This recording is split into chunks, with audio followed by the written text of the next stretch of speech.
Welcome back, everyone. It's Aric from Rare Candy, and today we are back checking out the new Fusion Art set. This thing just got revealed in full for Japan, and it is going to make up, partially at least, our Fusion Strike set later this fall.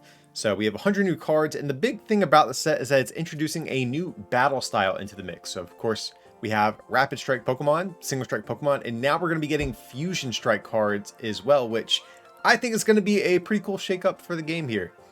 And, you know, we have actually seen a handful of cards from this set, and they do look pretty promising. So I'm hoping these other unrevealed cards that we're taking a look at today can stack up just as well. But by and large, these aren't going to be my first impressions. I really haven't had a chance to look at these cards in depth just yet. But before we get into today's video, if you guys can't, remember to like, subscribe, help me beat that annoying YouTube algorithm, and that way this video can get seen by more people here on YouTube. But let's hop in and see what cards we're going to be getting in Fusion Arts. Alrighty, so we have a Butterfree evolution line here, and I want to say this was an early reveal. This card art does look a little bit familiar to me, but whenever you play this hand to evolve one of your Pokemon, you may leave your opponent's active, burn, confuse, poison. Okay, so effectively they take 30 and are confused. Not that great for a stage 2, unfortunately. Not a big fan of this. Let's see. Metapod just reduces its damage. Okay, Caterpie is at least like kind of okay if we ever do get any other good Butterfrees. Since you can just search your deck for a Caterpie, that's kind of useful, but by and large, not a great evolution line. So we have Maractus has the Ditch and Shake attack. Discard a number of Pokemon tool cards from your hand and does 50 for each card you discarded in this way. That's kind of cool. You know, kind of similar to the Whimsicott that we have in the format right now. Also kind of pairs nicely with the Garbodor that we have. I'm not sure how I feel about this, because you have to discard these cards from hand. Whereas like Whimsicott, yeah, like it's a stage 1, but it attacks for 1 energy, and you can like attach a couple of tools, then research and keep finding more cards. You can't really research or anything like that if you're playing Maractus. I think you're gonna need like just cards like supporters that expand your hand size. We don't have too many great ones, though there is Zinnia, so there is that. I think I'd rather just play Whimsicott though. Even though this is a basic, it takes 1 extra energy, and you know, having to just keep them in your hand also means that stuff like Marnie can maybe mess you up. But I guess maybe you could play Milotic to prevent that. But yeah, this seems, I don't know, I might mess around with this card, but it seems not the greatest though. Alright guys, so we have our first Fusion Strike card here. We have Excelgor. So you can see it's a Fusion Strike card by the little purple pink indicator up there.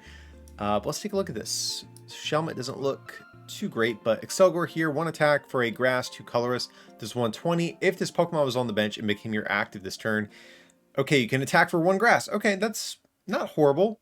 Not the worst thing in the world. So one thing we do need to keep in mind for the Fusion cards, there is a supporter that accelerates fusion energies, and there is a new like pseudo electro power style card that only works for Fusion Strike cards that can increase their damage by 30. So those are, I think, important cards to keep in mind when we are going to be looking at all of our Fusion Strike cards today.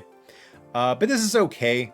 120 is not the greatest. You're gonna have to burn like 2 of the Fusion Power tablet cards. I forget the name. Searchable by Level Ball is cool. Scoop Up Net will allow you to reset this. I mean, Switch will as well, I guess. I feel like this is like maybe too underpowered for the state of the game now, though. Like, it's just a decent, sort of well-balanced card, and that just means it's probably not strong enough to actually be competitive. All right, next we have Serena. This was, I think, a card that did get revealed a little bit on the early side. Just has 1 attack, Queen's Order. Let's see, discard any number of your bench Pokemon. Does 40 more for each bench Pokemon you discard in this way. Okay, so it's kind of like the old Mega Gardevoir EX, which was actually one of my favorite cards while it was around. I thought that was a really cool Pokemon, and this attack is very similar. Though, unlike Mega Gardevoir, I don't think our recovery options are the greatest for a card like this. Like, Mega Gardevoir had a ton of really cool ways at recovering Pokemon, like Dragonite EX, in addition to other things like Super Rod and Skyfield that expands your bench and stuff like that. But let's just think of this. If we have a full bench, we're hitting 220. I mean, it's not awful. I guess you can power this up with Melanie maybe. And in that case, maybe you could play some sort of like all basic Pokemon V Melanie deck with like Suicune and this and like Aurora Energy, just to give yourself a different type of, you know, a little bit more type coverage. I don't know, this card, I don't think you're ever building around Serena V, at least with the current cards that we know are available. Maybe there's something in the set that pairs nicely, but if there's nothing else in this set that really enables this as a deck, then I think this is more so maybe just like a tech Pokemon. Maybe if this thing had like a cool ability or something, that would have changed things, but a little bit on the underpowered side. All right, so here we have my boy Chandelure V and VMAX. If you guys didn't know, Chandelure V, or not Chandelure V, but Chandelure, one of my favorite Pokemon actually of all time. I know it gets crapped on a lot for just being like a chandelier, but I think it's a cool Pokemon, and we are getting a fire version. And I think this actually may have been the first or among the first cards we saw revealed, but let's just have a little bit of a refresher on it. Chandelure V here, Confusion, and also Poltergeist, 40 times the number of trainer cards in your opponent's hand, so kind of like Gengar Mimikyu GX, so not awful for the base form. Then we have the VMAX here. Let's see, ability says, as long as this is your active, your opponent can't play any Pokemon tool cards from their hand, and its attack, okay, same thing, Poltergeist, but a 70 multiplier instead of 40. 70 is actually pretty good. Gengar Mimikyu is already seeing play in a format with VMAXs with a 50 times multiplier, and now getting a 70 times, that much better too. We have to discard 5, or not discard, but our opponent needs to have 5 trainer cards in their hand, which isn't unreasonable, especially having this ability. You know, I don't know how often this is going to come into play, but it's nice if nothing else. So this might be a relevant factor for this attack. But yeah, this card can be powered up pretty easily. We can just use capture energies, or if you guys want to, you can do like a Melanie based version of the deck, since it does have that colorless energy in its attack cost. You know, we are losing, or we have lost Amistar in the rotation, so I don't think we're doing any sort of like item lock shenanigans with this, unless there's, again, something in this set that pairs nicely. But this could just be kind of a decent, solid hitting Pokemon. The only issue, of course, is that your opponent can kind of play around this attack. That is kind of the annoying part. Like, they can choose to play down their hand, you know, to make sure they don't have any item cards. You don't have something like Horror House GX to also like trap them with a big hand size. So maybe a little bit worse than Gengar Mimikyu. It's also a VMAX, not a basic. So I think Chandelure is a cool Pokemon. We'll have to keep our eyes on what else might come out in this set, but I do worry that this attack is a little bit too easily played around to build your entire deck around it without the help of something else to sort of like trap your opponent in the process. Okay, so we have a Heatmore. See, Fire Gathering, 20, attach a fire energy from discard, that's fine. And then Elated Flame 90. This Pokemon has at least 3 extra energy attached to it. Does 180 to one of your opponent's bench Pokemon. Okay, that's pretty crazy. This is almost kind of like a tag team GX style attack, where, you know, you have this base effect, but if you do these extra things, you get like a big payoff. Kind of like Tag Bolt GX, but just on a Heatmore. Now, unfortunately, I don't think there's a great way at powering up Heatmore to ever really pull this off. I mean, this actually would be a pretty cool attack in this format since we don't have Mew or something like that, but I think it's going to be really difficult to power this thing up. So probably won't see play unless it ever does get something kind of like a Frostmoth or a Cherrim to help it out with something like this. Okay, so we have Oricorio, another card that did get revealed early, and this is another Fusion Strike card, and a pretty good one from what I remember. So as long as this Pokemon is in play, your Fusion Strike Pokemon take 20 less damage from your opponent's attacks, but you can't apply more than one of these abilities per turn. And then for Fire Colorless, put 5 damage counters on your opponent's Pokemon any way that you like. That's fine, but the ability, I think, obviously, is really the thing that's worth pointing out here. You know, sometimes a 20 reduction is going to be the difference between a 2-shot and a 3-shot. So if the math for popular attacks in the format ever work out in a way where this Oricorio buys you an extra attack effectively, yeah, this will definitely see play. This is, you know, it's such an easy card to slap in your list. It's level ball searchable as well. Again, it just kind of depends on what the popular numbers decks are hitting for at any given point, but cool card. Okay, we have a Starmie here. Rapid Strike card, okay. But Starmie says, for a water energy, discard any number of water energy from this Pokemon. For each energy you discarded, choose one of your opponent's Pokemon and do 30 damage to it. You can choose the same Pokemon more than once. Okay, so this is kind of like the old Bronzong break that we had from many, many sets ago, which did see some play. I think that was the last card, or maybe even Hoopa GX. That was another card that saw some degree of play at one point. Those are the last sort of cards that had an effect like this, but I think this is probably a little bit too weak for 2021. I'm pretty sure Bronzong actually did the same amount of damage as well, and that was in like 2016, I want to say, 2017, something like that. And now HPs are much, much higher, so I think this is a good bit weaker than I would want to see. So of course, guys, you can play this with Frostmoth. That's the obvious partner here, but of course you have to discard a ton of energy if you want to one-shot something. Like, even if you want to one-shot like a Zacian, you have to discard 8 energy, which is kind of absurd. So I think Starmie would be more so just like a finishing Pokemon, if anything, but I think this is pretty weak overall. But I think based on the wording, you can play Rapid Strike energy, I think, because it does not specify basic water energy. But yeah, Starmie probably a little bit underpowered. I think it should have been like a 40 or 50 multiplier more realistically.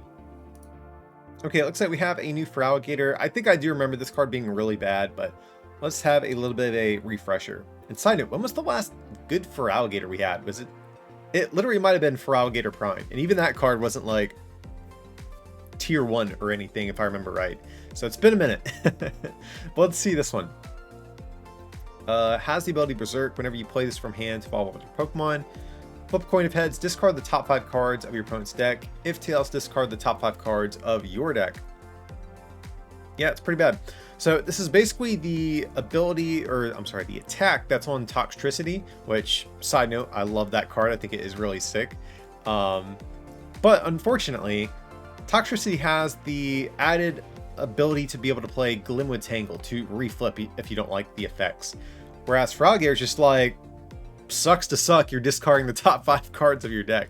And you don't have a great way at actually getting around that. So yeah, I think it's pretty bad. If I'm going to accept that risk, I think this should have been like a built-in ability, even though that seems crazy if you get like multiple of these in play. But nevertheless, like, this is a really, really bad downside if you do flip tails. So yeah, I'm like, I might never use this ability if I'm choosing to play Feraligatr. And the attack, yeah, pretty weak too. So God, yeah, this is a horrible Feraligatr. So sorry to all the Feraligatr stands out there. One day, again, you'll get another good one, but today is not the day. Alrighty, guys, next up we have the Clamperl evolution lines, and these are both going to be Fusion Strike cards. So Huntail is going to be the first one, Stage 1 Pokemon. Ability, as long as this Pokemon is in play, your opponent's single strike Pokemon require 1 more energy to use their attacks. Pretty cool. I do like that. 80 damage, pretty weak. And then yeah, Gorbis is kind of the same thing for Rapid Strike Pokemon, but instead of increasing their attack cost, your opponent's Rapid Strike Pokemon have no abilities. I mean, this is really good against like Rayquaza VMAX, but I think most of the other popular Rapid Strike Pokemon currently don't really use their abilities, like Rapid Strike Urshifu, Zeraora, Sylveon VMAX, stuff like that. So Gorbis seems a little bit weaker. Huntail could be good if we do get a popular single strike deck. So this has some degree of chance to see play, but it is stage 1, guys. So that does make setting this thing up and finding space for it in your deck a little bit tricky. So I'm actually not so sure I like this. We'll see. I think this one has a little bit more of a shot though, based on what we know is in this set. Maybe if there's some other really good Rapid Strike card that's coming out in this set, maybe we can play Gorbis, but yeah, Huntail's probably the one I'm a little bit more keen on for the moment. Okay, so we have Crabominable V here. Let's see, 220 HP, 4 retreat cost, meta weakness. So overturn, discard the top 2 cards of your opponent's deck. That's fine. And then 2 water and colors is 90 and 60 more for each damage counter on your opponent's active Pokemon. With 1 Zigzagoon ping, that's going to be 150 plus 60, what, 210, right? So you would need 3 damage counters on them to knock out like a 2-prizer. And what is it, 4 damage counters to knock out a 3-prizer? I mean, that's not impossible. I mean, you can always play Inteleon with this guy if you really want to. Probably just play like Inteleon and like Melanie. I think more so than Frostmoth. But if you're playing Inteleon, it feels like you're not really doing a whole lot till like the mid game, till turn 3, really, because that's when you would evolve into your Inteleons. So I could see your early game being absolutely horrendous with a deck like this.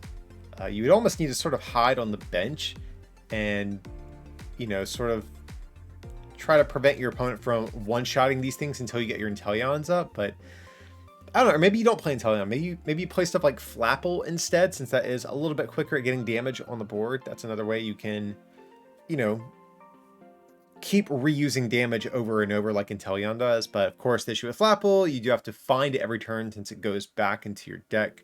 It seems a little too slow. That's my issue. But, you know, Carbonadal, maybe we might be able to make a deck work with this thing. Okay, next up we have Pyukumuku. So let's see, 80 HP. Once during your turn, if this is in your hand, you may put this card at the bottom of your deck, then draw 1 card, but you can't use more than one of these abilities during your turn.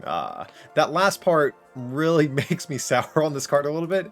As I was reading this, I'm thinking, okay, this could be cool. But nevertheless, non-supporter based draw is always like one of the best effects in the Pokemon TCG, and some of the most like defining cards of the history of the game have been cards kind of like this that circumvent having to use the draw supporter to draw cards. And if you're like a deck that is already playing like a ton of ball search cards, like if you're playing like 12 plus ball search cards and you can always find this thing anyways, there may be an argument to maybe just throwing one of these in your deck to always give you an out to drawing extra cards if you need to. But just like, I don't know, throughout the game, just randomly hitting this like every turn or so, just getting an extra card does seem kind of cool to me.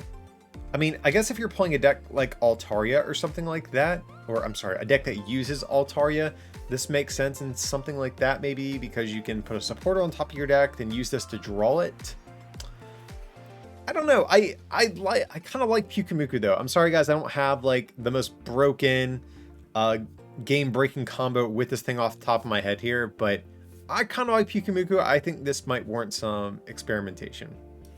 So we have a new Frostmoth. I do remember seeing this, and a new Snom as well. I do want to point out, Snom has kind of a cool attack.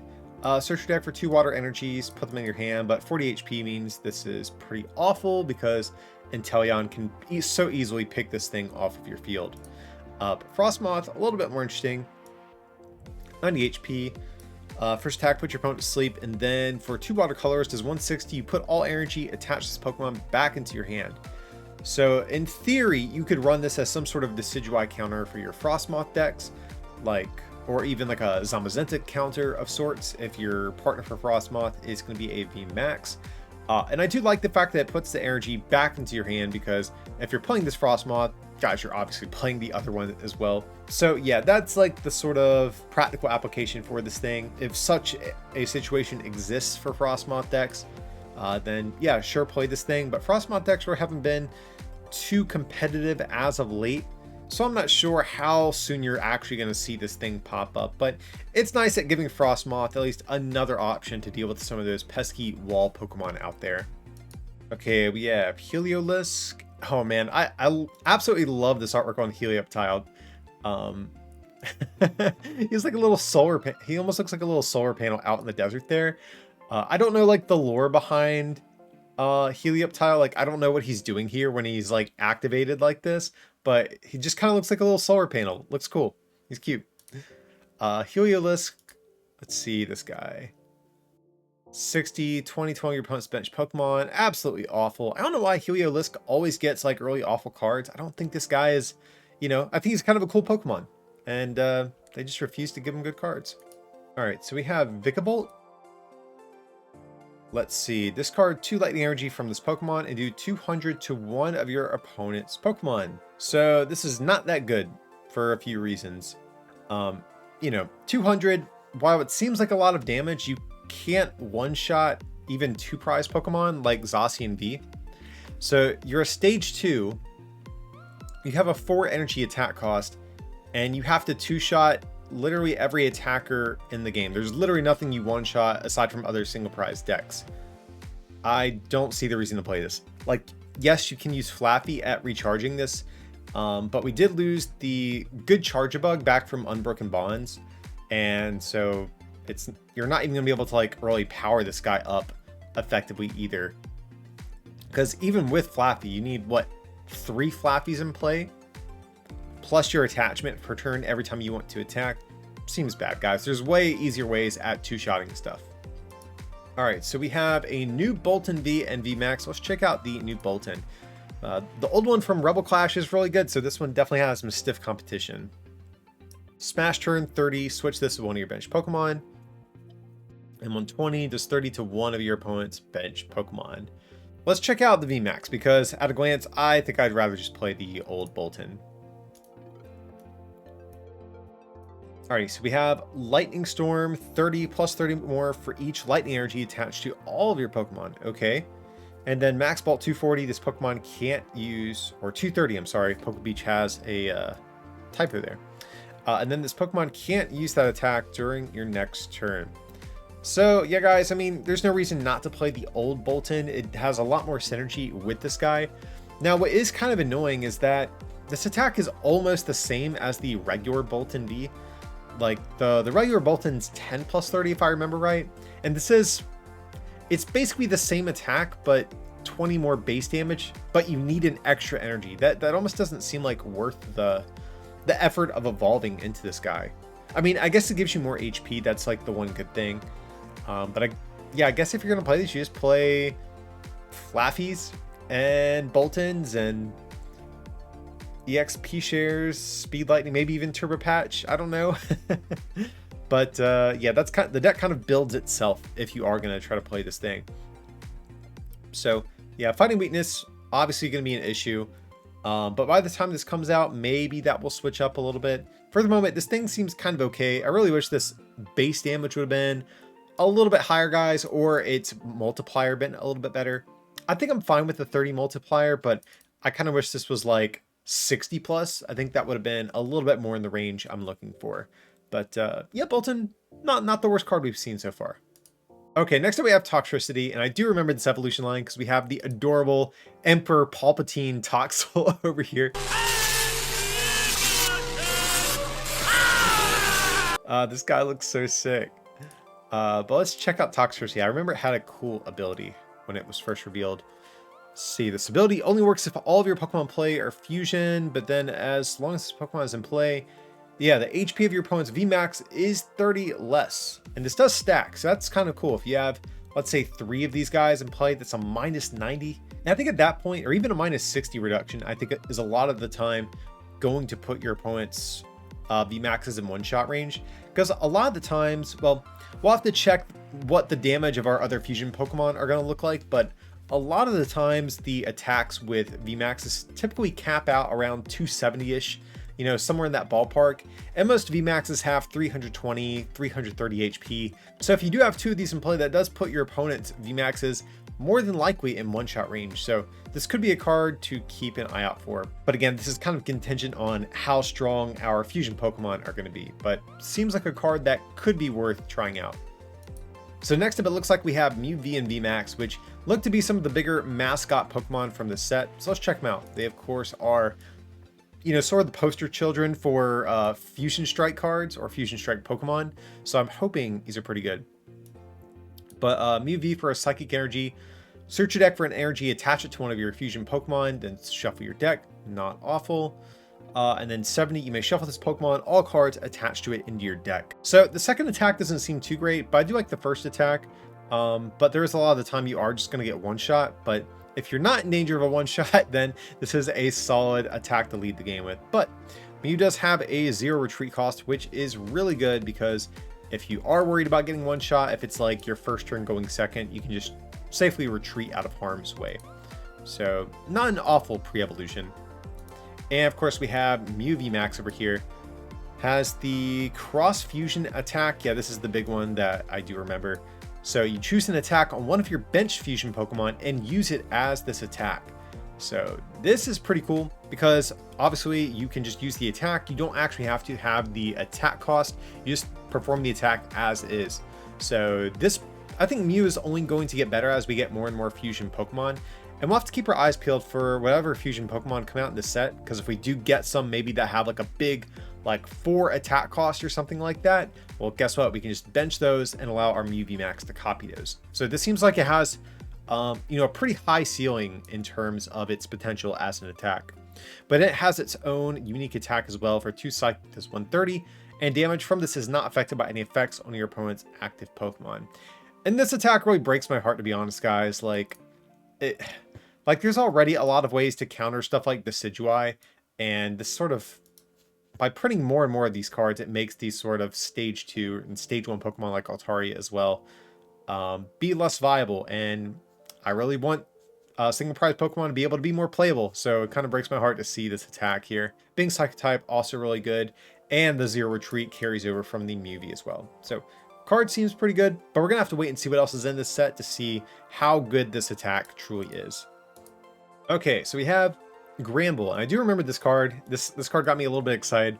So it's a new stage 1, and whenever you play this Pokemon from hand to evolve, you can put up to 2 Pokemon tool cards from your discard pile back into your hand. So I'm a huge simp for the Whimsicott deck. I absolutely love the Whimsicott from Vivid Voltage, one of my favorite decks that we got out of that set. And unfortunately, in the rotation, we did lose U-Turn Board, which was an absolute staple for that deck. And without it, I think it gets a lot worse. But with Granbull, maybe our Whimsicott deck is going to function yet again. Being Psychic type, also good because it makes this searchable by Fog Crystal, so giving that card extra utility in that deck. And of course, we can play this with the Maractus that we looked at earlier as well. But you guys know I'm thinking more of Whimsicott. Whimsicott's my jam. So I'm not sure if this is going to be enough to revive Whimsicott or not, but I do like it though. I'm definitely going to try it out in Whimsicott, if nothing else to mess around with on PTCGO. But yeah, this definitely gives that deck potentially some degree of playability going forward. Okay, it looks like we have a new Galarian Cursula. So let's check this thing out. So for Psychic Energy, put a basic Pokemon V from your opponent's discard onto their bench, then put damage counters on it until its remaining HP is 30. Okay. So there's definitely some cool stuff you can do with that. Like, if you're playing Stoutland V, I know this is a weird example, but if you're playing Stoutland V and you like boss up that Pokemon the next turn, you take, you know, an additional prize card for knocking it out. That seems kind of cool. Obviously, you can also just use like do this attack, then use Inteleon or something to just pick it off. That seems cool. But I don't know, this almost seems more to me like a gimmick than anything else. Like, you still have to two-shot your opponent's Pokemon regardless. Like, if they're not getting knocked out between turns, I don't know why. Like, I think we're just at that point playing any other deck, because it still takes 2 turns to get that knockout, and that's only a 2-prize knockout. Whereas if you are just a normal deck and you're just trading with Pokemon VMAX, you know, 2 turns is going to give you 3 prizes instead. So we definitely need something else gimmicky in this set to play alongside of it, because based on what we have in the card pool, I'm not that sold on this Galarian Cursula here. So cool attack, but we'll have to keep our eyes peeled for something else that might be good with this. All right, so we have Deoxys. This card's been the subject of several memes I've seen on Twitter.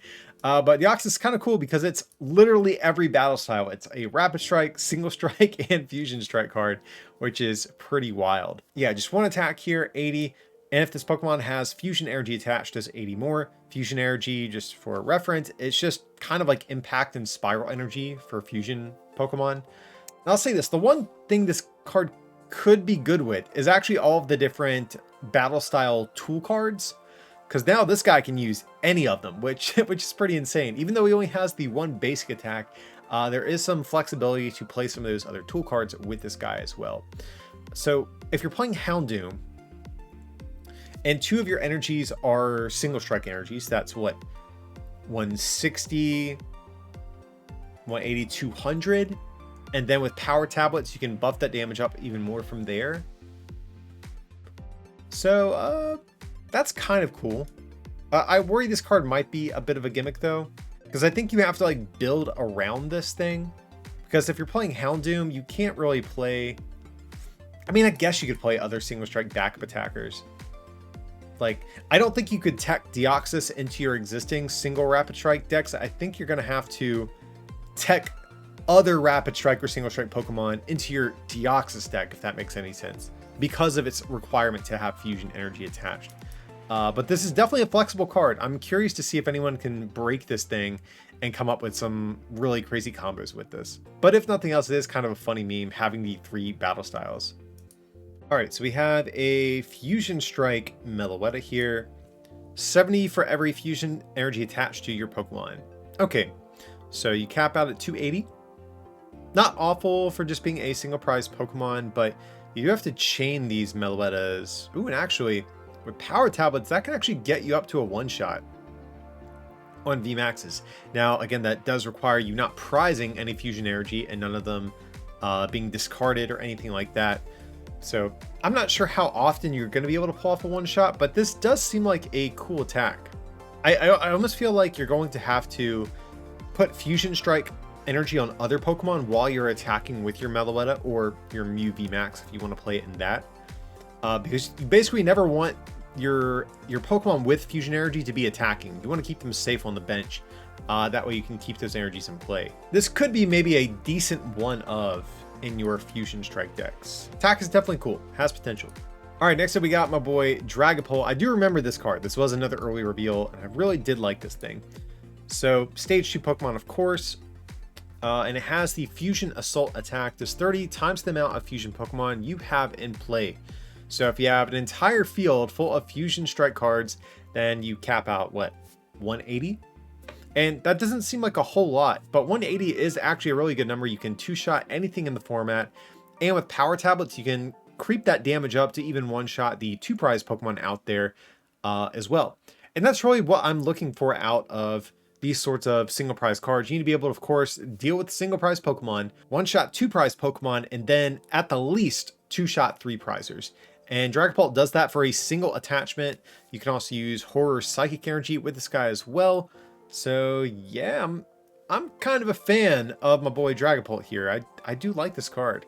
And we'll have to see what other support Pokemon might exist for Fusion Strike cards, but there is Genesect V in the set as well. And Genesect V looks insane and is a good consistency boosting card that could help something like Dragapult keep finding its next evolution every turn. So yeah, this is definitely among the top of my list of cards that I'm going to try out. This is like right up my alley for my playstyle, guys. You know me, I am a stage 2 fan. Obviously, the name of the channel would suggest that.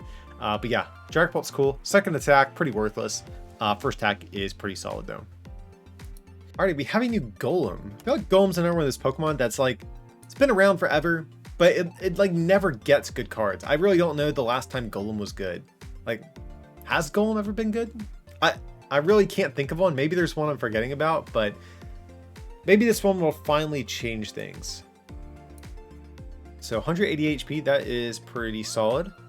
Ability, if this Pokemon is knocked out by damage from an opponent's attack, put 10 damage counters on the attacking Pokemon. And then 160 does 30 to itself. Ability's cool. Attack is really bad though. We don't have something like Karate Belt in the format to help this get set up. You're going to be relying on, at the very least, 2 attachments between a Twin Energy and some sort of Fighting Energy as well. Again, the ability, pretty good, but I just don't think that... Yeah, I don't think we're building around this. I think this thing really needed to attack for 1 attachment if it was going to. So probably a pass for me. Alright, so it looks like we have a Fighting Steelix here. 190 HP on a stage 1. Holy crap, that's a good bit, guys. Okay, so very tanky boy. Has Power of Rage for a Twin Energy, 20 for each damage counter on this Pokemon, and then 180 does 30 to each of your bench Pokemon. The first attack on paper seems good, because this guy is such a tank for a stage 1. I want to highlight or really emphasize that, for a stage 1. And in theory, you can tank hits with this thing and do lots of damage, but so much stuff can one-shot Steelix, unfortunately. Like most of the VMAXs hit for well above this. Now, maybe if we had like a single prize format or something like that, where we didn't play with Vs and VMAXs, Steelix would look a little bit more enticing, but yeah, I think this card is pretty weak, even though the potential for it is pretty high. Because if they've done 180 to you, 360 is a great number to hit for. It really is. That one shot's VMAXs. But I think, yeah, you are very infrequently going to be able to actually do what you're trying to do with this card. So cool artwork. I think this thing looks nice, but I think Steelix is probably a little bad. Okay, we have a new Phalanx. Not a big fan of the artwork on this thing. A little too simple for my taste. But let's see. Fighting, 2 colorless, 60. If your opponent has 1 prize card remaining, there's 160 more. Okay, that's kind of cute, but yeah, probably not going to play this thing. I mean, I guess this could be good in like a colossal deck, theoretically. This would slot very nicely into something like that. Yeah, card's bad. Probably not going to play this. Well, actually, I'll take that back. You could play this in Cherim. That would also work, but I think if you're doing that, Zygarde's probably a little bit better, since it has the same weird fighting energy requirement. So yeah, probably a pass over here. All right, so it looks like we have a new Galarian Obstagoon. Let's check this thing out. I do like the artwork on this thing. Looks pretty nice. So 30, choose one of your opponent's attacks. They can't use that attack, but your opponent can switch. They can retreat. They can evolve. And this is probably never going to actually effectively help you wall. But then 60, if your opponent already has any damage counters on it, there's 90 more. Okay. I mean, that's like kind of perfect because you're already playing Galarian Zigzagoon. Preferably the Sword and Shield one, not this piece of trash over here. And that can get you some damage counters in play. It's not awful. Like, I think you can build a functioning Galarian Obstagoon deck. But, yeah, I think your damage output's just going to be a little bit on the weak side, guys. I mean, you do hit for a good weakness. You can, of course, hit things like Shadow Rider for weakness and the new Mew VMAX as an example. So that's good. Probably a pass for me, but this attack is decent. So there is a part of me that like wants to reserve some hope for this thing. Okay, up next we have Hoopa V. This was another very early reveal, and I think this card is actually sort of interesting. So its ability, it makes it both Psychic and Dark type, which I think are both two really good types because obviously being Dark allows you to hit things like Shadow Rider and Mew VMAX for weakness, and Psychic type allows you to hit stuff like Rapid Strike Urshifu for weakness. So I think this is actually a really good combination of types to have. But Shadow Impact, Dark colorless does 170. You put 3 damage counters on one of your Pokemon. 170, also a great number to hit for. That's like the perfect number as with weakness, you can one-shot any VMAXs or just two-shot any other ones that aren't weak to you. So Hoop is kind of cool, but the 3 energy attack cost is the thing that is a little bit annoying about the card for sure. Now, because this does take Dark Energy, this does mean we can use Galarian Moltres V and energy switches and stuff like that. And we do have the new, I think it's a supporter card that accelerates our Fusion Strike energies to our Fusion Pokemon. So I think you can power this up, but it's going to take up a good bit of deck space. And that's the thing that I do kind of worry about with this card. Like, obviously you can play this with Mew VMAX if you want to attack for fewer energy, but I think the whole reason you would want to play Hoopa to begin with is because you have this cool ability that can exploit multiple popular weaknesses in the game. I like Hoopa, but definitely some things I'm on the fence about with the card too. So next up, it looks like we finally got to what I think is probably going to be like the crown jewel of the set, and that's going to be Genesect V. I remember this card was pretty insane, new Fusion Strike card, but it has the ability, once during your turn, you can draw cards from your deck until the cards in your hand equals the amount of Fusion Pokemon you have in play. And then for Metal colorless, 210, and this Pokemon can't attack during your next turn. So of course, guys, if we have a full bench, that means we can draw until we have 6 every turn of the game. And if we have multiple Genesect in play, we can use this ability over and over. So if we have 4 Genesect total, we can use this ability 4 times, just plowing through our deck. This is, I think, a really, really strong ability that we have here, guys. And the attack is also solid as well, 210.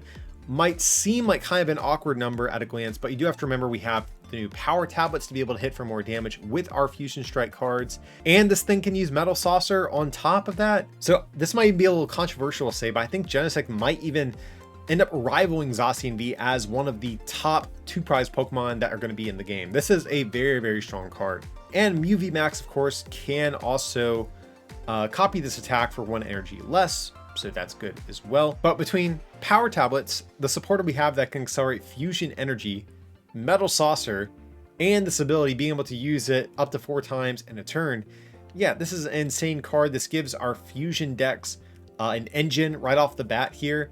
So I mean, the 190 HP is a little bit lower than a lot of the 2 prizers we have right now, but it almost doesn't even matter. The difference between 190 and 220 a lot of the times is kind of minimal. So like, especially if you go against like another Genesect or Zacian deck, doesn't even really matter at that point. So yeah, I think Genesect is an absolutely sick card. I think this is going to be pretty expensive. So definitely get these whenever you get a chance. Seems really good. Okay, next up, it looks like we have another addition to the Everybody Rollout deck. So the Everybody Rollout cards they were actually supposed to be in our last set of Evolving Skies, but they were withheld, and it looks like they're going to just be released all together with this new inclusion here. I don't think this archetype is especially good though, just because your damage is sort of locked at 100. Yeah, hoping there's something else that comes out in Fusion Strike later this year that enables these cards to be a little bit better. But right now, them just being capped, again, like I said, to 100, not that great. Next up, we have Melmetal. Okay, single strike card. See, Melmetal says 80 during your opponent's next turn, prevent any damage done to this Pokemon with abilities. Okay, that's actually not a bad attack. So I think one of the issues I've had with cards kind of like this in recent sets is that they tend to put the effect of the attack on your opponent rather than on themselves. And what I mean by that is when you put this effect on your opponent, all they have to do is switch or something and they can clear the effect. But when you put it on yourself, kind of like in the way Galarian Obstagoon does, then your opponent can't just retreat out of it. They have to find another way at dealing with this, whether it's playing something like a Phoebe or a non-ability based attacker or whatever it might be at getting around this. So I think this attack is kind of cool. And then 150, discard energy from this Pokemon. But we'll have to see if this catches on. I think there is actually a pretty healthy mix of decks with abilities and without abilities. And it might be kind of hard for Melmetal to be its own deck as a result. I think this would be more so along something else that could deal with the non-ability based decks a little bit easier. So it's a card to keep our eye on, but it has kind of a good secondary effect. Single strike energy means we can power it up with Houndoom or Metal Saucer if we want to as well. So it's not the worst, but definitely not the best either. Okay, getting into some of the Dragon Pokemon, we do have Latias and Latios, and these were another sort of early reveal, and both their abilities are pretty cool. So for Latias, it says once during your turn, you may attach a Psychic Energy from hand to one of your Latios in play. And on the flip side, Latios does the same effect for Latias. So it's kind of cool, encouraging you to play both these in a deck. Kind of gimmicky, but it seems fun. But let's see the actual attacks here. For Latias, 70 during your opponent's next turn, prevent all damage done to this Pokemon by Pokemon VMAX. Okay, solid attack. Definitely so. I mean, you do have to worry about something like Phoebe, of course, but if you can wall against a VMAX, that seems pretty good to me. Latios, let's see this thing. Luster Purge, 210, discard 2 energy attached to this Pokemon. Man, this attack is like almost decent. This really needed to be 220. Like if you're not one-shotting Zacian, then 210 and 170 are basically the same number at that point. Yeah, this guy also having the 2 water energy, its attack cost, really weak as well. Not a big fan of this. Oh, but I guess, of course, these are fusion cards, so... Okay, so if they're fusion cards, you're already playing power tablets. So that can buff Latios' damage, and the fusion energies actually help get around the clunky attack cost as well. So, I don't know, guys, the more I'm thinking about it, the more I'm kind of liking Latias and Latios here. You know, I'm a sucker for these sorts of gimmicky effects. But between their abilities, between the supporter that accelerates fusion energies and Genesect as an engine, I don't know, there might be something worth experimenting with. We'll have to see, but fun pair of cards if nothing else. All right, so we have Goodra. I love the artwork on this thing. This thing looks adorable. Absolutely love this. But it says, as long as this Pokemon is in the active spot, whenever your opponent attaches an energy from their hand, they must first flip a coin. If tails, that energy is discarded without being attached. Okay, so this attack is bad. Also, I have an issue. This has a 3 retreat cost, which makes sense for Goodra. Goodra's not the fastest of Pokemon out there, but this is really the type of an ability you would want to use as sort of like a wall Pokemon. Like, think of something like the Mienshao that we have in the format.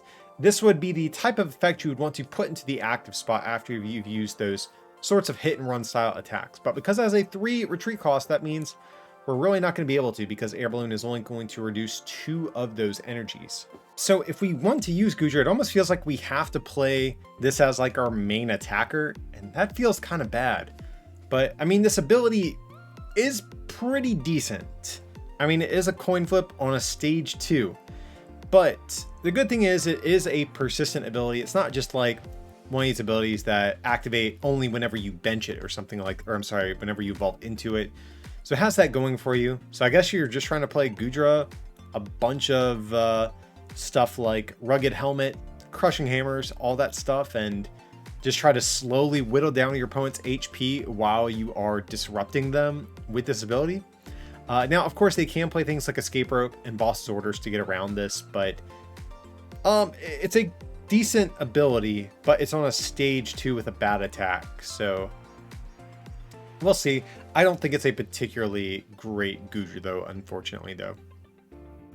Next up, we have Dunsparce. So Dunsparce is a pretty cool card. This got revealed like in the days leading up to this set reveal. But each player's colorless Pokemon has no weakness, so that's pretty cool. And we don't even really care if our opponents doesn't have a weakness, because if we're playing colorless Pokemon, we're not hitting anything for weakness already. So this is kind of irrelevant that it affects your opponent. But yeah, this is really cool. Colorless Pokemon are usually weak to fighting, and of course, Rapid Strike Urshifu is very good, so being able to bypass that weakness is super clutch. The card that, for me at least, that came to mind that I would be most looking forward to using this with is probably going to be Blissey V. I think Blissey V is actually a pretty cool card, but unfortunately, Rapid Strike Urshifu can make quick work of it. They can one-shot it. Even if you have like a Cape of Toughness or something, they're still within one-shot range of Gale Thrust. So Dunsparce coming out might be able to change that. We'll have to see, but I really do like Dunsparce. It's an easy card to tech into your colorless decks, and yeah, I have a feeling any colorless decks, or any multi-prize colorless decks at least, are going to consider playing Dunsparce going forward in the future. All right, next we have what is like debatably the best looking Smeargle card that's ever been printed. And that's the new Fusion Smeargle that we have here. But it has this first attack for just a 1 colorless energy. You get up to 2 Fusion Strike trainer cards from your discard pile, show them to your opponent. Not a bad effect. It is a little bit slow, but it kind of reminds me of the Junk Hunt Sableye. But this thing will allow you to reuse cards like Power Tablets or the new supporter card to accelerate your fusion energies. Now, I do wish that it was any fusion card, because I don't think we have a way at reusing fusion energies, if I'm not mistaken. So this would have been a nice way at allowing you to get those back. But nevertheless, this is like an okay attack. I don't think it's going to pop up immediately. I wouldn't expect it to, but it seems like a potentially neat option to get back some of these strong trainer cards. And I think Diggersby here is pretty bad, but just briefly want to highlight this Bumblebee. This is probably like the most adorable Bumblebee artwork we've ever had. I'm also a sucker for rabbits. I have a rabbit of my own, so this little guy warms my heart to the absolute brim. Love this thing. But let's keep going. Okay, so we have Greedent and Greedent VMAX here. So Greedent V, let's see this thing. Man, I actually really like the artwork on this. Looks very, very nice. Now there is another Greedent V that already exists, if I'm not mistaken, but I forget what it does, so I'm not sure if it's different than this thing or not, or if this is just like an alternate art sort of thing. But this one for 2 colorless energy is 40, flip a coin if heads, your opponent's active is paralyzed, and 120, draw 3 cards. So drawing 3 cards is not a bad side effect. But yeah, let's check out the VMAX here. So Greedent VMAX 30. If your opponent's active base Pokemon is knocked out by damage from this attack, take 2 more prize cards. Whoa, okay. So we found our meme partner for the Galarian Cursola we looked for earlier.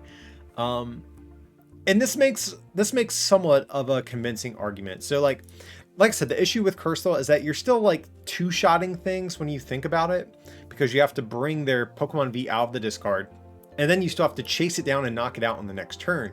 And typically playing any other normal deck would just be better, but the fact that you get extra prize cards for going this direction makes me a little bit more enthusiastic. So if you just one-shot a Pokemon V and then use Cursola to bring it back and knock out with Greedent, that's game. That's all 6 prizes. 2 colorless energy is like somewhat awkward, just because you are going to have to play something like Melanie or Galarian Moltres V if you want to power this up in one go, but kind of a cool attack. And the second attack, 160, draw 3. Hey, that's fine as well. This actually isn't that bad for the decks that you're not doing this big wombo combo against, because 160 is going to two-shot most VMAXs. You are like 10 to 20 damage out of that range for some matchups, but that's not too hard to fix if you do need to. 160 actually is a pretty good number the more I'm thinking about it too, because if you attack into something like a Crobat, just as an example, well, all you have to do is do this other attack to the Crobat, and you can get those bonus 2 prize cards. So the 160, even though it is kind of a low amount, the math actually does kind of work out with this first attack as well. I do wish this was like 170. That would be a little bit more preferable, because then you don't need any modifiers to two-shot any of the other VMAXs. But yeah, this card seems kind of okay. I don't know. Maybe it's just the meme is tempting me a little bit too much, but I like the idea of getting 2 extra prize cards for jumping through the hoops of the weird Cursola Greedent combo. So yeah, I'll probably mess around with this pair of cards. I'm not sure how good they're going to be. It might just be like a really clunky meme that requires more work than it's worth, but I don't know. Greedent's not the worst thing we've seen in this set. And we finally got to our trainer cards. And let's take a look. So we have Cross Receiver. So you must play 2 of them at the same time, but put a Pokemon or supporter card from your discard pile into your hand. Okay. It's kind of like Cross Switcher. We saw that one get revealed like a day or 2 before this set as well. And I do like these play 2 cards, get a strong effect sort of thing that we've seen in the past. But the thing I don't like about these compared to some of the other ones we've seen over the years, like Custom Catcher or Pokedrawer Plus, etc., is that typically these cards have a weaker effect that you get if you play them just 1 at a time. But these force you to have 2, which is something I'm really struggling with liking. Getting a supporter card's good. Getting a Pokemon, a little less good, since there's a lot of other ways to already do that. The one good thing about these cards in the current format is that the Inteleon engine is everywhere, guys. So if you already have one of these in your hand, guess what? Just smack down Drizzile, grab your other Cross Receiver, and you're going to be good to go. And this is going to be one of the few ways we have at getting back our supporters immediately without having to play something like Eldegoss. Especially if you are an Inteleon deck, you're probably playing Path to the Peak already. So there is definitely a chance for this to see play, again, mainly because of Inteleon being such a popular engine right now. But we'll see where these things land. And we also do have Cross Switcher, a card I already did briefly mention. Same thing, you have to play 2 of these at a time if you want to use them. But you switch your opponent's bench Pokemon with their active, and then you switch your active with one of your bench Pokemon. So it's basically Guzma in the form of an item that you have to play 2 of to get an effect. Now, this card I am not quite as enthusiastic about, because this is kind of similar to Custom Catcher, which we didn't lose, but like I think a year ago now, something like that. And Custom Catcher, while it did see play, it didn't really see play when Guzma was still in the format with it, because again, supporters like Boss's Orders or Guzma are just a little bit easier to play, even though they are a supporter and not an item. Having 2 of these in your hand when you want them is kind of tricky, and also that limits just inherently how many of these you can play in a game. Now, as a caveat, I will say I'm pretty sure that some Greens decks, even while Guzma was legal, still played Custom Catcher. Those are, I think, the only exceptions, if my memory is serving me correct. So, decks that maybe you're playing like the Inteleon engine, I think that's probably the closest counterpart to the Greens engine.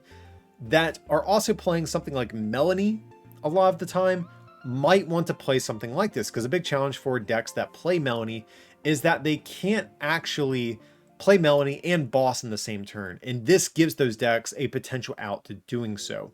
Especially too in the case of those sorts of decks, those usually end up being Inteleon decks that play Path to the Peak, and you probably aren't playing Umbreon VMAX in your decks alongside of your other attackers. So this might be a good way for Melanie decks that play Inteleon specifically to be able to gust stuff. So Cross Switcher, this does also have some degree of usefulness, but I think this card probably won't see widespread play, at least probably until Boss's Orders rotates. So still a card that's probably going to be valuable to have on hand, but it might not see widespread play immediately when it first releases. Got Battle Pass VIP. You can only use this card on your first turn. Search your deck for up to 2 basic Pokemon, put them onto your bench, then shuffle your deck. So this card's like almost the type of card I'm looking for. I think I've mentioned it like once or twice in videos over the years, but you know, ever since they changed the first turn rules to where you can't play supporters, I've really been looking for a card kind of like this that allows you to search your deck for basic Pokemon, ideally non-rule box Pokemon if I had it my way, on the first turn of the game going first, whether it's a strong ability or a supporter or something that still allows you to use it turn 1. That's something I think would be very valuable for the game. But this is just not the type of card that I think answers that. Being able to only play this on the first turn is really bad, because after that, if you don't draw this on turn 1, it's really, really worthless. I think they could have easily fixed this card if they gave it a less powerful effect for subsequent turns after turn 1. Like maybe on turn 1 you get to search your deck for 2 basic Pokemon, but then on following turns maybe this card just draws you a card or something like that. So that's more so where I wish this card would have been in terms of its design. I want to see more stuff like this that circumvents the first turn rules to allow you to get basic Pokemon into play. That's something I think is great, especially again for non-rule box Pokemon in single prize decks. But this is not the card to do that, I think. So yeah, big pass for me. Now we have Power Tablets. We've talked about this card a good bit throughout this little set preview first impressions video. Absolutely busted card. During this turn, your Fusion Strike Pokemon's attacks do 30 more damage to your opponent's active Pokemon before applying weakness and resistance. So yeah, this is like Electro Power, but for your Fusion Strike cards, and this is absolutely insane card. I think it's going to be like an auto 4 of in basically any Fusion Strike deck that comes out. You know, it's kind of weird too that we have Single Strike Pokemon, which is the battle style that's based more around just doing big, large amounts of damage. And then we get this, which sort of is like competing for that same sort of idea. But anyways, yeah, I think this card's super good. You're playing it in every Fusion Strike deck. Definitely get a playset when this comes out. Definitely is going to be very, very good. Not too much else to say. Really good card. Next up, we have Sponge Gloves. Okay, this is another one of these gloves cards. You do more damage to water Pokemon, but these things just look hilarious. Like, I think this is my favorite of all the gloves we've seen so far, just because of how absurd these things look. Bad card, but yeah, great artwork on this thing, if nothing else.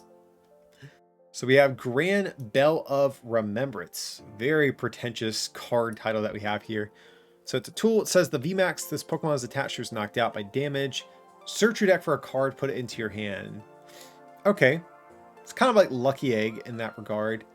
It's like a sort of passive reactive tool card that could be nice at helping you chain things like Melanie's, or maybe give you that boss for game if you really want to. But I almost feel like Lucky Egg is just better, because with Lucky Egg you can attach it to any Pokemon that's in your deck. Like, I get it, searching your deck for any one card is sometimes better than drawing additional cards. We've kind of seen that with Inteleon being such a strong search engine lately, but yeah, this thing really does not do it for me, because again, with Lucky Egg, if you are playing a VMAX deck, you can throw it down on other stuff too. So not a big fan of this. Seems kind of weak. Okay, so next up we have Sydney. Your opponent reveals their hand, discard up to 2 combination of Stadium Special Energy or tool cards you find there. Okay, so this is kind of like Flannery, but obviously for your opponent's hand instead. and kind of reminds me of Team Skullgrunt in the same way. Team Skullgrunt looked at your opponent's hand and discarded energy. This is, of course, just limited to special energy, but does allow you to discard some other cards as well. I'm sure there's a control deck sometime eventually that will pop up that might want to play this, but I don't think there's too much that I can really think of that would want to play this. Now, there is an Inteleon VMAX coming out in Fusion Strike as well that can return energy to its hand. So this might be a good way at dealing with that deck, because that card, I think, is seeing some degree of hype. So this would be kind of nice if your opponent returns that energy to its hand. Well, guess what? You can just pick that off and they can't reattach. So I think the use for this card is going to be very narrow, but it could still wind up seeing some play at some point. All right, next we have Elisa's Sparkle. This is the Fusion Strike card I've been talking about throughout this set. You choose up to 2 of your Fusion Strike Pokemon in play. For each you choose, you search your deck for a Fusion Energy, attach it to that Pokemon, then shuffle your deck. So yeah, this card's super good, especially because Genesect V is also a thing for this engine. You know, the issue with cards like these is that they don't actually draw you cards for a turn. Same thing with a card like Bead, as an example. Yeah, getting the energy is nice, but we still need other cards to get set up for the turn and set up our hand for the next turn. But so if we didn't have Genesect V, I would be much less enthusiastic about this, but because we have Genesect to still draw you cards after you've played this, I think makes this kind of a slam dunk here. And it's definitely going to make playing things like Hoopa V and Mew VMAX a little bit easier, as they do take multiple attachments to get powered up. Next up, we have Dancer. This is another card that gives you some benefit if you are going first. So you draw 2 cards, but if it's your first turn going second, draw 3 more. So draw 5 if you go first, or I'm sorry, if you go second and it's your first turn. But the issue with cards like this, guys, we don't have anything to actually search out supporters on turn 1. So you have to play, if you want to get this effect, you're going to have to play probably 4 in your deck. And drawing 2 on subsequent turns is really, really bad. So I'm all the way good on this. Really bad card. Okay, so next up we have Chili, Cylan, and Cress. And this is a card I forgot about, but this one did get revealed pretty early. Supporter, you search your deck for 3 Fusion Strike Pokemon, reveal them, put them into your hand, then shuffle your deck. Love this card because it does not specify basics, which means we can even get things like that Dragapult evolution line we looked at, or our Mew VMAXs as an example as well. And again, much like in the case of Elesa that we just looked at, typically the downside to these cards is that, yeah, they search out stuff for you, but you still want to draw other cards for turn. And because Genesect V is a Fusion Strike Pokemon that we can get, effectively you're grabbing away at drawing cards, plus probably 2 other Pokemon you want to just get set up with, to attack with. So yeah, this is a great card because we have Genesect specifically. Now Genesect does have to worry about Path to the Peak. I do want to sort of point that out. It's something we have failed to talk about yet, because with Path in play, these sorts of cards do get a good bit worse. But if you are not ability locked, these in conjunction with Genesect are really, really strong. We have Skate Park. So whenever a player's active Pokemon retreats, that player puts any basic energy used to pay that retreat cost into their hand instead of the discard pile. Okay, so this is an Energy Pouch. I don't know if you guys remember Energy Pouch. It came out back in, I think it was Crimson Invasion. It's Crimson Invasion or Ultra Prism, but I think it was Crimson Invasion. But card was really bad. It never saw play. The only time I ever played Energy Pouch was in, there was a Gourgeist deck. It was kind of like a tier 2 rogue deck that played a ton of Pokemon tool cards. Played it in that. That's the only time I've ever played the card. I don't think this being a stadium really helps that much either. Now, a lot of decks right now I've noticed in the post-rotation format don't really have like a stadium of choice. Like think of Eternatus VMAX as an example. That's a deck that has kind of a flexible stadium spot. And for decks like that, this could be another card to potentially look at for those. So yeah, that's something to consider, but not a great card. But I will point out, we do see an skateboard here in this card artwork. And a lot of times that doesn't mean anything, but other times it does. Like we saw Melanie, the full art version of it, she's holding Ultra Ball. I'm pretty sure it's Ultra Ball. And they recently announced an Ultra Ball reprint. So we could see a skateboard reprint coming maybe in the same set as well. We'll have to see, but I think that is sort of interesting to point out. And the last card, Fusion Energy. So this is going to be It's a card we've talked about a lot. Unfortunately, I don't think it's quite as good as something like Rapid or Single Strike Energy, but hey, it's still something to help out our fusion Pokemon. Yeah, it works the same way as the other battle style energies. They can only be attached to fusion Pokemon, but then it provides every type of energy, and the Pokemon this card is attached to isn't affected by any abilities from your opponent's Pokemon. So that's kind of nice. That means things like Inteleon can't snipe your fusion Pokemon, which pretty cool. Inteleon's been a very dominant card in the past like 2 formats, so this is definitely going to be for your fusion Pokemon in that regard. But yeah, obviously the big draw to the card, however, is the fact that we're getting every type of energy and allows us to play this in any of our fusion decks. And we have these other cards to help search it out and get it into play. So that's going to be the set, guys. I will say I am a little bit disappointed that most of the good cards that we saw today were previously revealed. There weren't too many like really broken cards that were unreleased up until now, but still there's a lot to get excited for here. I think the entire Fusion Strike toolbox is really solid, mainly because of Genesect. I think Genesect is kind of like the glue that holds everything together really. And I think that's going to be one of the most defining cards that comes out of this set. Now again though, this only makes up about 100-ish cards of our Fusion Strike set later in this year. So we still have a lot of other cards that could potentially make some of these fusion cards better or worse, or maybe might change the playability of some of the other cards we looked at today as well. So we'll have to be a little bit mindful of that as we learn more and more about what the full international set is going to be looking like. And of course, once we get closer to the set release, I'm going to have a full-blown set review that goes a little bit more in depth on each of these cards and gives some more concise thoughts on them. But I'm definitely curious what you guys are thinking about this. I like this whole Fusion Strike mechanic that they're bringing into the game. I thought the cards look really cool. Sound off down below in the comment section. Let me know what cards you're excited for. Do you think there's any cards I was a little too harsh on? Any cards you think I was maybe a little bit too generous to? Sound off down below in the comment section and let me know what you're thinking. But if you guys did enjoy today's video, of course, be sure to like, subscribe, and turn on those notifications to stay up to date with all of my uploads. And if you want to take your support to the next level, you can also become a patron at patreon.com/rarecandytcg or pick up some merch over at rarecandytcg.com. It would mean a lot. But as always, thanks so much for watching, and I'll see you next time.